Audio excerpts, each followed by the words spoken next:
Hello students, let us read the question. The power dissipated in 3 ohm resistance in the following circuit is. इस question के लिए जो main concept होगा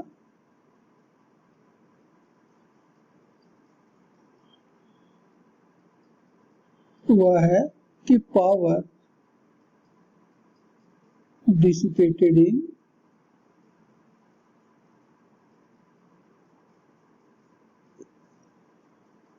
in a resistor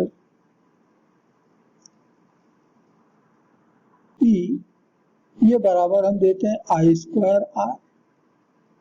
I resistor से flow होने वाली current है और R उसका रेजिस्टेंस। या हम एक फॉर्मूला और यूज करते हैं V स्क्वायर बाई R, या V रेजिस्टर के क्रॉस का दोनों एंड का पोटेंशियल डिफरेंस है और R उसका रेजिस्टेंस है। तो यहाँ से हम पावर कैलकुलेट कर सकते हैं। हम अपने सर्किट में आए तो सर्किट में रेजिस्टेंस, बैटरी, ये सब आपस में कैसे कनेक्टेड हैं ये बहुत क्लियर नहीं है। तो चलिए इसको क्लियर बनाए, अर्थात इसके लिए हम अपने सर्किट को, दिए गए फिगर को एक सिंपल फॉर्म में चेंज करें। तो उसके लिए बैटरी का पॉजिटिव टर्मिनल मान लीजिए कि पॉइंट ए से कनेक्ट है और निगेटिव टर्मिनल मान लेते हैं पॉइंट बी से कनेक्ट है। तो हम इस पूरे सर्किट को इन्हीं दोनों पॉइंट के बीच में ड्रॉ करेंगे। अब ये पॉइंट यदि बी है तो डायरेक्ट ये पॉइंट भी आकर के सीधे वायर से कनेक्ट हो रहा है ये पॉइंट बी, और इसे ये पॉइंट भी हमारे लिए बी होगा। हमें मालूम है कि सीधे आपस में जो कनेक्टेड पॉइंट्स होते हैं हम उनको एक ही पॉइंट कंसीडर करते हैं। सीधे कनेक्टेड पॉइंट, सीधे वायर से कनेक्टेड जो पॉइंट होते हैं आप उनको एक ही पॉइंट मान के चलिएगा। अभी बीच में एक पॉइंट और है। अब ये ना तो ए से कनेक्ट है, बीच में रेजिस्टेंस आ गया, ना तो बी से कनेक्ट है, बीच में रेजिस्टेंस आ गया। तो हम इसको एक दूसरा या तीसरा पॉइंट मान लेते हैं कि सी है।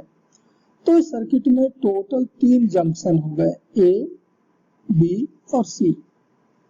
लेकिन हम पूरी सर्किट अपने बैटरी के दोनों टर्मिनल के बीच में ड्रॉ करेंगे, अर्थात ए और बी के बीच ड्रॉ करेंगे, तो सी को रखेंगे इनके बीच में। तो सबसे पहले तो हम ये पॉइंट ले लेते हैं, ये ए, और दूसरे किनारे पर ले लिया बी और सी को रख लिया बीच में।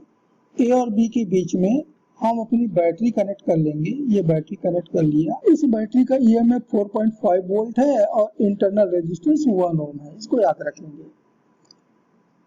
अब देखिए ए और सी के बीच में ये 2 ओम का रेजिस्टेंस, ए और सी के बीच में ये 2 ओम का रेजिस्टेंस कनेक्ट कर लीजिए। तो हमारी बैटरी 4.5 वोल्ट ईएमएफ और 1 ओम का इंटरनल रेजिस्टेंस। ए और सी के बीच में हमें एक रेजिस्टेंस कनेक्ट करना था, वो है 2 ओम, ये कनेक्ट कर लिया। यहाँ देखिए बी और सी के बीच में, सी और बी के बीच में ये 6 ओम कनेक्ट है और सी और बी के बीच में 3 ओम भी कनेक्ट है। तो दोनों के दोनों बी और सी के बीच में कनेक्ट कर लीजिए। तो बी और सी के बीच में ये 6 ओम और इन्हीं के बीच में ये 3 ओम। इसका मतलब ये हुआ कि दोनों के दोनों एक दूसरे के पैरेलल हो गए। और लास्ट में देखिए एक रेजिस्टेंस और बचा हुआ है और वो रेजिस्टेंस है 4 ओम।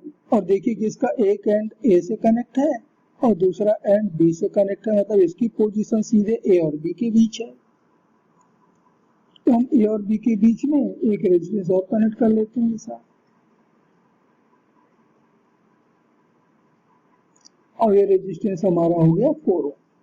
तो ये हो गया दिए गए सर्किट का सिंपल फॉर्म। अब बिल्कुल क्लियर है कि 3 और 6 पैरेलल में है, उस पैरेलल के साथ में 2 ओम सीरीज में है और इस पूरे ब्रांच के पैरेलल में नीचे वाला ब्रांच 4 ओम का है। तो चलिए पहले तो हम इस पूरे सर्किट का रेजिस्टेंस मालूम करते हैं। तो सबसे पहले पैरेलल कॉम्बिनेशन का रेजिस्टेंस मालूम कर लीजिए। आरपी 3 और 6 पैरेलल में है, तो जब दो रेजिस्टेंस पैरेलल में हो तो इनका इक्विवेलेंट मिलता है दोनों का प्रोडक्ट अपॉन दोनों का सम। तो हो गया 6 into 3 18 अपॉन 6 plus 3 9, 18/9 मीन्स 2 ओम। तो हम इन दोनों की जगह पे 2 ओम रखेंगे और इस 2 के जगह में फिर ये 2 ओम जो है वो सीरीज में आ गए। तो resistance of the upper branch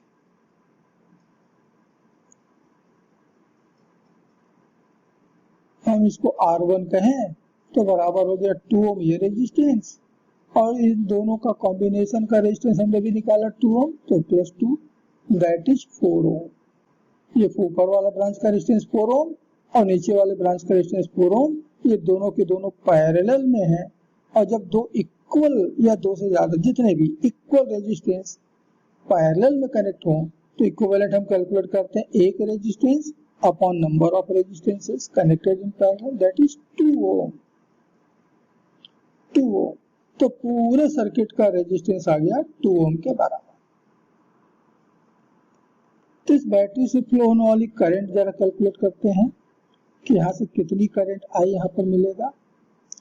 तो एक बैटरी के द्वारा दी गई करंट हमने इसके पहले बहुत सारे प्रॉब्लम में पढ़े हैं, ये होता है E/R+R। तो ये तो दिया है 4.5, कैपिटल R की वैल्यू 2 और स्मॉल r की वैल्यू 1, तो आ गया 4.5/3 मीन्स 1.5 एम्पियर।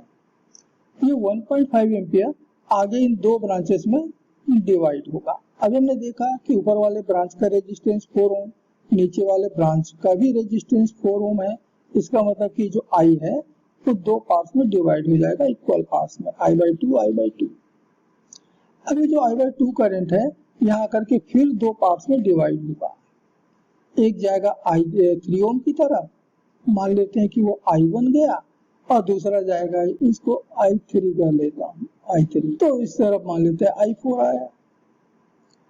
तो दो पैरेलल ब्रांच में जो करंट डिस्ट्रीब्यूशन होता है वह उनके रेजिस्टेंस के इनवर्सली प्रोपोर्शनल मिलता है। तो I3 और I4 में जो रेशियो मिलेगा ये उनके रेजिस्टेंसेस के इनवर्सली प्रोपोर्शनल होगा, 1/3 1/6। एलसीएम 6 आया, 6 से मल्टीप्लाई करते चलो तो 2:1। इसका मतलब हुआ कि I3 इसको मान लेते हैं 2x, देन I4 ये बार हो जाएगा 1x मीन्स x। अब इन दोनों का सम मीन्स 2x प्लस x, इन दोनों का सम ये बराबर होगा I/2 के बराबर, ये I/2 के बराबर है। तो मिल रहा है 3x is equal to I/2 and therefore x is equal to I/6। ये भी x की वैल्यू मिला, याद रखना। हमको तो I3 मालूम करना है और I3 जो है वो 2x के बराबर है।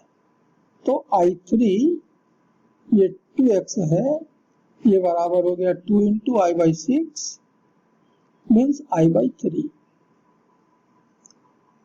और I की वैल्यू अभी हमने ऊपर कैलकुलेट किया हुआ है 1.5 एम्पियर, तो I की जगह 1.5 ऑन 3, इसका मतलब हुआ कि 0.5 एम्पियर। इतनी करंट हमारे 3 ओम से फ्लो हो रही है। अगर 3 ओम से फ्लो होने वाली करंट मिल गया 0.5 एम्पियर, तो इसमें कितना पावर डिसिपेट होगा, अब मेन कॉन्सेप्ट से आप कैलकुलेट कर लीजिए। And therefore power dissipated in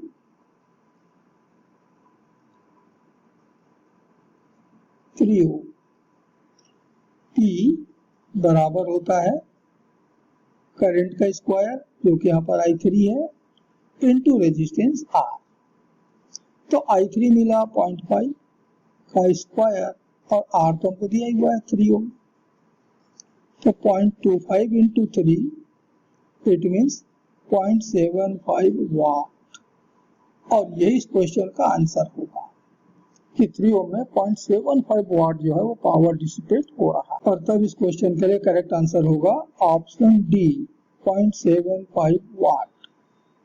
Hope you understood it well. Best of luck.